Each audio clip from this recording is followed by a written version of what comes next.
Hello, my name is Victor Ortiz. I am planning to travel to Medellin in December. I will travel to Medellin from 2nd of 13th of December. The tickets will cost almost 300,000. I will stay in apartment of my friend. She will have her birthday on December 7th. After arriving to Medellin, I will go to apartment and go to dinner with my friend for your birthday. The Sunday, we will go to Guatapé and have lunch in a restaurant. During the week, we will go to commercial center, restaurants, historic center, places of interesting and more plans. The weekend, we will go to Santa Fe de Antioquia.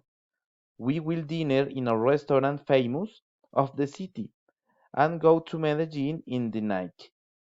The Monday, I will travel to Bogota in the morning and return to the office again.